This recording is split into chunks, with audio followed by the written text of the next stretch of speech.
जय भीम। आवाज सभी साथियों को पीछे तक आ रही है।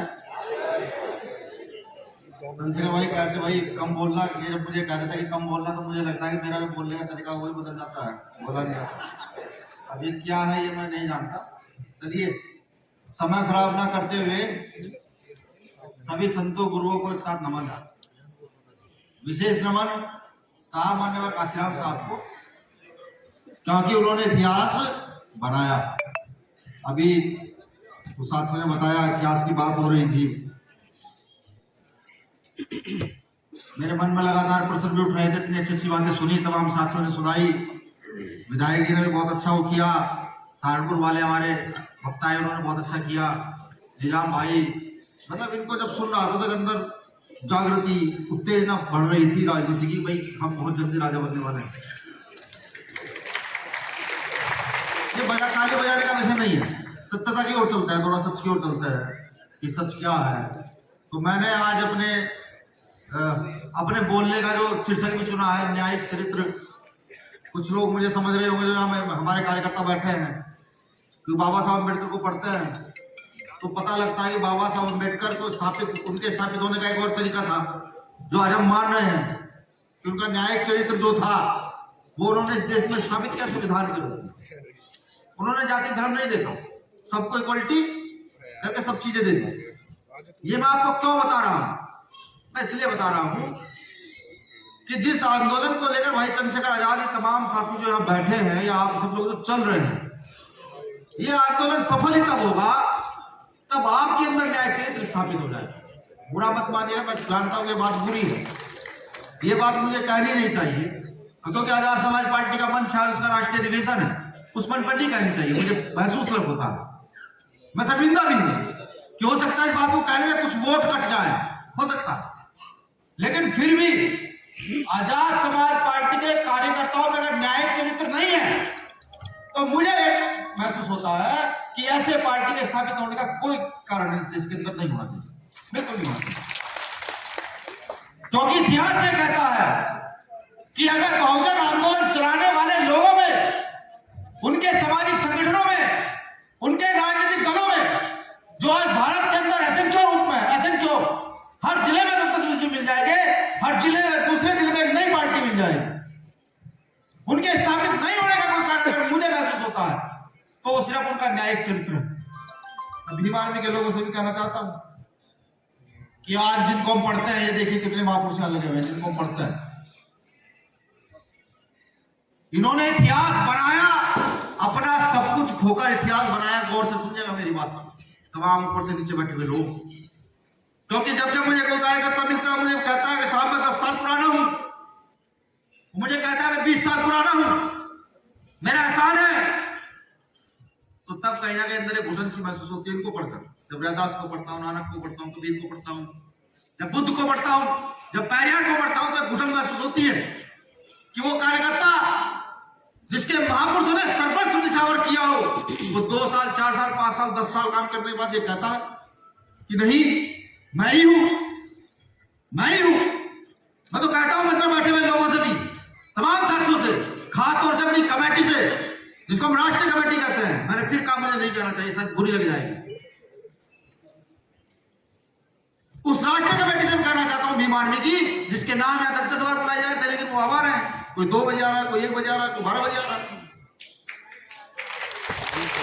इसलिए कह रहा हूं कि अगर तुमने कार्यक्रम ऑर्गेनाइज किया है, तुम इस कार्यक्रम का ऑर्गेनाइजर हो, जिसकी राष्ट्रीय कमेटी लेट आती है, उसका कार्यकर्ता कितनी लेट आएगा, सोचने का विषय। मैं यह भी जानता हूं इस कार्यक्रम के बाद मुझे कहा जाएगा, बहुत सारे भीम आर्मी के पदाधिकारी कहेंगे कि सर हमें बोलने का मौका नहीं दिया, हमारा नाम नहीं आया। मुझे नहीं लगता किसी का नाम ना आया हो, सबके नाम लिए गए, सबके नाम लिए गए हैं और सबको कहा गया किसी भी व्यवस्था को स्थापित करने के लिए, किसी भी आंदोलन को चलाने के लिए न्याय की आवश्यकता होती है। और जो मेरे पास भीम आर्मी की जमीन की जानकारी है या कुछ पार्टी के कार्यकर्ताओं की जमीन की जानकारी है, वो न्यायोचित नहीं है, बिल्कुल न्यायोचित नहीं है। अगर चाहते ही आंदोलन चले तो सबसे पहले अपने अंदर न्याय की व्यवस्था को डालना शुरू कीजिए। बाबा साहब अम्बेडकर की जय कहने से और साहब काशीराम साहब की जयंती मनाने से वो आपके अंदर पैदा नहीं हुई। ये दर्द है मेरे अंदर का जो बाहर आ रहा, वरना सोचा मैंने भी था कि आज बाबा साहब के संविधान में बोलूंगा, सोचा मैंने भी था कि राजनीति की बहुत अच्छी बातें करूंगा, सोचा मैंने भी था कि जब जाऊंगा आप लोगों की तालियां सुनकर एक उत्साह फील करूंगा, लेकिन नहीं।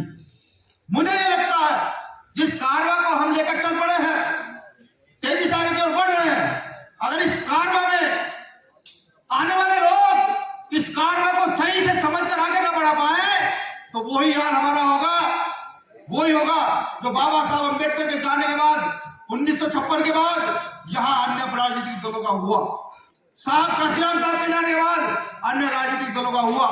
और मुझे लगता है तथागत बुद्ध को पढ़ के कि ऐसा नहीं होना चाहिए, ऐसा बिल्कुल नहीं होना चाहिए।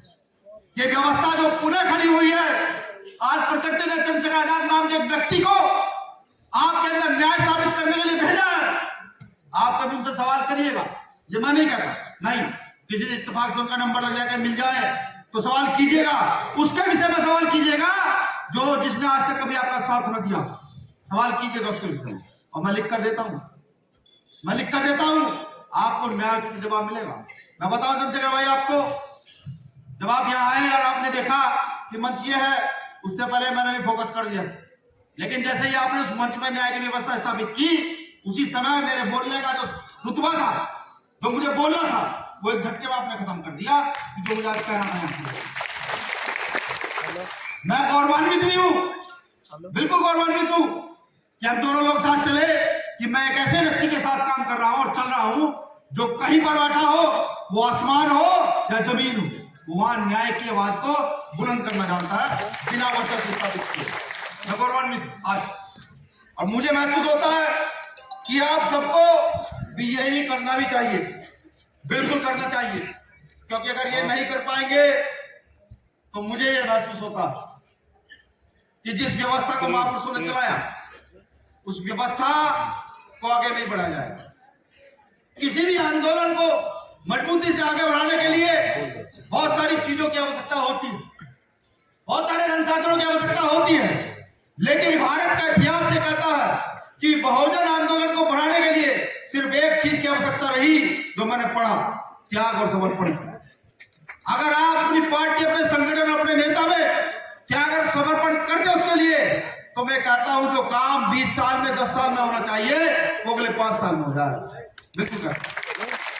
मैं यह भी महसूस कर रहा हूं कि बहुत सारे साथी जो आज मंच पर नहीं चढ़े, उनको बुरा लगा होगा, लेकिन मैं इसके साथ साथ ये भी बता दूं कि अनुशासन है सफलता की पहली सीढ़ी किसी भी सामाजिक संगठन की। अभी भाई साहब मुझे कह रहे थे कि नहीं, कहीं ना कहीं तो चीजें स्थापित करनी पड़ेगी अनुशासन को लेकर।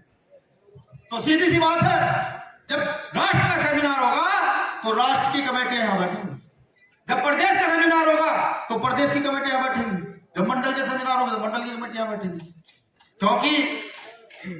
क्योंकि सीधी सी एक बात है, एक व्यक्ति मेरा खास है, एक व्यक्ति आगे कमेटी का खास है, वो मंच पर आ जाएगा, लेकिन एक आम पदाधिकारी कार्यकर्ता मंच पर नहीं आएगा। ये सीख तमाम साथियों के लिए है। हालांकि बहुत अच्छा ऑर्गेनाइज किया गया है आयोग कमेटी के द्वारा, लेकिन कुछ चीजें जो ओपनली होकर होनी चाहिए, ओपन होकर कहनी चाहिए। हो सकता है कि आपका उसके बाद विरोध हो, लेकिन उस एक सही व्यक्ति की यही पहचान है कि उस विरोध के लिए तैयार रह करके अपनी बातों को स्थापित करने का काम करे।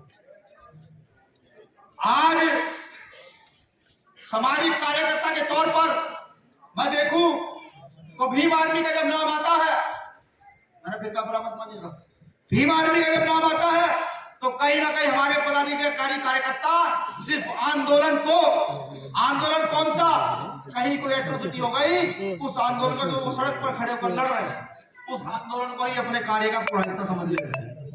ऐसा नहीं है, वो आंदोलन का एक छोटा सा पार्ट है, जो चीजें स्थापित करनी है उसका एक छोटा सा पार्ट है, आपके दिखने का छोटा सा पार्ट है।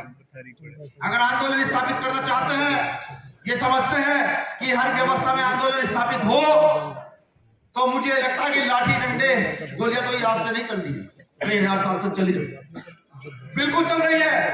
पहले भी बाबा साहब अम्बेडकर चले गए कहना करके, संविधान दिया, अधिकार दिया, शिक्षा दी उन लोगों को शिक्षा दी जिनको कोई बैठने नहीं देता। महिलाओं को शिक्षा दी, जो घर से बाहर नहीं निकल सकती उनको शिक्षा दी। बाबा साहब अम्बेडकर देकर चले गए। पैन दे दिया, ताकत दे दी। हाँ, लिखो पढ़ो, अपने अधिकार के प्रति जागरूक होकर लड़ो। काशीराम साहब आए, उन्होंने बताया कि राज सत्ता का आनंद सुख क्या होता है। सुख से समझिए क्या कि राज सत्ता में होंगे तो एक सिग्नेचर से ना जाने कितनी यूनिवर्सिटियां स्थापित कर सकते हो, एक सिग्नेचर से ना जाने कितने फ्री हॉस्पिटल स्थापित कर सकते हो देश के लिए, एक सिग्नेचर से ना जाने कितने बच्चों को विदेश पढ़ाई के लिए स्कॉलरशिप के आधार पर मिल सकते हो, एक सिग्नेचर से। ये काशीराम साहब ने बताया। वहीं बाबा साहब अम्बेडकर के मत का सही प्रयोग करना भी सिखाया। लेकिन अब आप सोचिएगा, बड़े पार्टी को 3 साल हुए, पढ़े कुछ भी हुआ है। भीम आर्मी की 24 से 25 प्रदेशों में अपनी यूनिट है, 25 प्रदेशों के अंदर। आता नहीं मतलब, ये रुक जाइए, जल्दी माफी चाहूंगा, नहीं भी समय भर नहीं।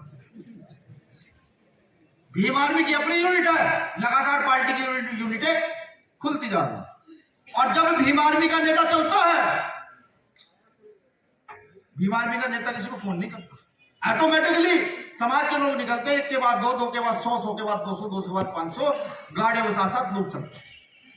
ये मैं बता इसलिए रहा हूं कि लोकतंत्र के अंदर जिनकी शक्ति इतनी बड़ी हो, जो रैली के माध्यम से देखा जाए तो मुख्यमंत्री प्रधानमंत्री को भी टक्कर दे सकते हो, जो आंदोलन के माध्यम से देखा जाए सड़क पर जब चलते हो तो सिर्फ नाम से उनके लोग घरों से निकल कर आ जाते हैं। तो ऐसी क्या कमी है, कितना बड़ा जनाधार होते हुए, जिसको जोड़ते जोड़ते काशीराम साहब को 25-30 साल लगे, इतना बड़ा जनाधार होते हुए भी हम इन चीजों को उस चीज में कन्वर्ट क्यों नहीं कर पा रहे जिसके साइन से हम यहाँ पर डिग्री कॉलेज, यहाँ पर हॉस्पिटल और ना जाने क्या क्या सुविधा पैदा कर सकते हैं। ये विचार कीजिए, ये विचार कीजिए। ये नेता की कमी नहीं होती, ये कमी किसी की होती है, क्योंकि पिछले अधिवेशन में मैंने कार्यकर्ताओं को बहुत सुने दिया था। मैंने कहा था कार्यकर्ता लीड होता है, अभी भी कह रहा हूं लीड होता है। अगर आंदोलन पिछड़ता है, किसी भी आंदोलन को लीजिए, तो वो पिछड़ता है कार्यकर्ता की बदौलत। माफ कीजिएगा, मुझे पता है बुरी बात है, किस लिए ये भी समझिए। मैंने जो न्याय चरित्र की बात की है ना, आप में से कुछ बैठे लोग जिन्हें मैं यहां से सही तरीके से देख पा रहा हूं, वो मेरी बात को बखूबी समझ रहे हैं, किस लिए पिछड़ता। और नेता कमजोर पड़ता है तो कार्यकर्ता की बदौलत। नेता को अगर मजबूत रखना है तो अपना न्याय चरित्र स्थापित कीजिए और नेता के साथ कंधे से कंधा मिलाकर खड़े रहिए। और नेता की नीतियों को, कि हमारे नेता की नीति क्या है, हमारे नेता ने क्या कहा, उन नीतियों को जाइए जाकर गांव घर घर बताना शुरू कीजिए। छोड़ दिए जाति धर्म कौन क्या।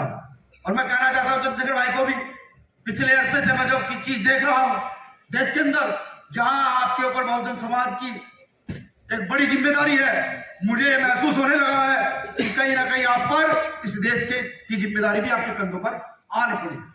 आपको और दुगनी तेजी से काम करना होगा, क्योंकि जिस तेजी के साथ इस देश को बेचा जा रहा है, जिस तेजी के साथ इस देश में खरीद फरोख्त हो रही है, यहाँ का इतिहास से कहता है अंग्रेज से पहले यहाँ और भी शासक रहे, लेकिन अंग्रेजों के खिलाफ यहाँ हथियारबंद युद्ध चलाया गया था साहब। बिल्कुल, जहां तक मैंने पढ़ा है, मुझे लगता है कि एक्ट जो बने दलितों के लिए, आदिवासियों के लिए, महिलाओं के लिए, शादी से चला गया होगा, मैं गलत भी हो सकता हूं। लेकिन अगर देश की बात है तो समझिए आपकी भी जिम्मेदारी है।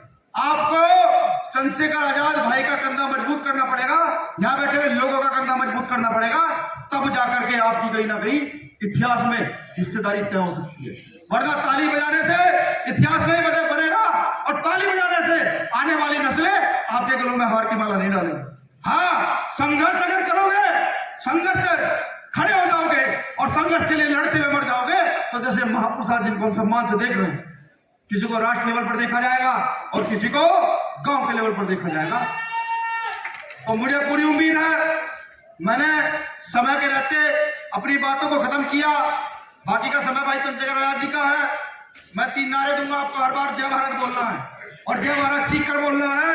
उनको बताना है जिन्होंने राम राम के बदले जय श्री राम करके हत्या शुरू कर दी, जो बात में कहते हैं हमारे अधिकार छिन गए, जिन्होंने गाना बनाया जो राम को लाए थे उनको लाएंगे, जिन्होंने जिन्होंने इस गाने को देख लिया, जो राम को भगवान कहता है, उनको ये समझ में नहीं आया कि एक व्यक्ति ये कहा जो राम को लाए थे, हम उनको लाएंगे।